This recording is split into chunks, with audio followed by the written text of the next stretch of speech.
Berbicara mengenai apakah investasi saham itu cocok untuk milenial, ya tentu saja cocok sekali profilnya. Tadi sebutkan bahwa investasi saham itu sebenarnya going concern, berjangka panjang dan bahkan tidak ada batasnya ke depan.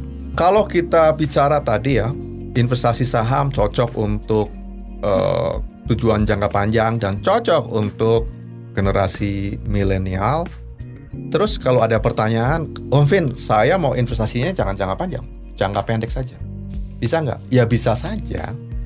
Ya, teman-teman bisa lihat, saham bisa ditransaksikan setiap hari, setiap menit pada saat Bursa Efek Indonesia katakanlah memang buka ataupun sedang menjalankan transaksi saham tersebut. Jangka pendek tadi Om Vin sebutin juga kurang dari 1 tahun atau mungkin sama dengan 1 tahun.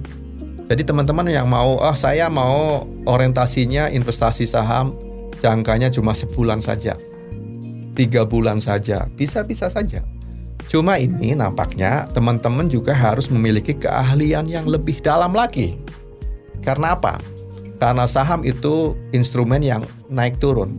Yang menjadi kekhawatiran adalah misalnya teman-teman masuk ya untuk tujuan investasi 1 bulan, masuk di harga 1.000, pada saat 1 bulan harganya masih dalam kondisi turun, misalnya Rp700 kan dalam posisi rugi. Nah ini yang dikhawatirkan. Oleh karena itu ada strategi, ada tambahan ilmu lagi yang harus teman-teman pelajari lebih dalam lagi untuk tujuan investasi jangka pendek. Misalnya menggunakan analisa teknikal, analisa gerakan harga, supaya teman-teman seperti para surfer yang ada di Pantai Kuta Bali, jangan sampai kebalik. Ya, pada saat ombaknya lagi naik, teman-teman nyungsep ke bawah, atau sebaliknya pada saat ombak lagi turun, teman-teman lagi posisinya naik. Jadi nggak matching. Ini berarti resikonya tinggi untuk tujuan investasi jangka pendek. Diperlukan skill ataupun teknik ataupun kemampuan yang lebih dalam lagi. Tetapi again and again Om Vin katakan kalau untuk tujuan investasi jangka panjang relatif lebih aman. Karena apa?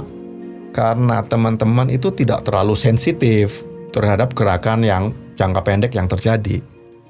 Kita hanya fokus pada jangka panjang perkembangan dari saham perusahaan yang kecenderungannya naik dan matching dengan tujuan investasi jangka panjang dari teman-teman semuanya.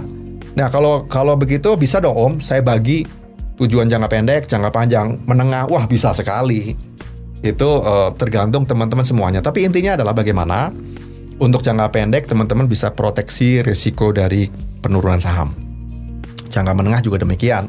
Ya, kalau teman-teman aware terhadap itu, maka tentu saja bisa mix ataupun dibikin seimbang. Jangka panjang punya, jangka menengah punya, dan jangka pendek juga. Biasanya kan generasi milenial itu dari sisi pendapatan ataupun dari sisi uang yang dimiliki kan masih relatif kecil, rata-rata loh ya, meskipun ada juga yang tajir melintir. Nah kecil kan kalau misalnya terlalu banyak dibagi tujuan jangka pendek, menengah, panjang, mungkin lebih baik fokus misalnya untuk tujuan jangka panjang. Jadi ada istilah namanya compound of interest. Jadi semakin teman-teman awal investasi jangka panjang saham yang menarik nih ya keuntungannya, maka hasil yang diperoleh nanti di jangka panjang itu akan sangat besar ketimbang teman-teman untuk tujuan investasi jangka pendek. Itu saran dari Om Vin ya. Karena Om Vin berkali-kali katakan bahwa selagi masih di generasi milenial, investasi saham untuk tujuan jangka panjang itu sangat cocok dan tepat.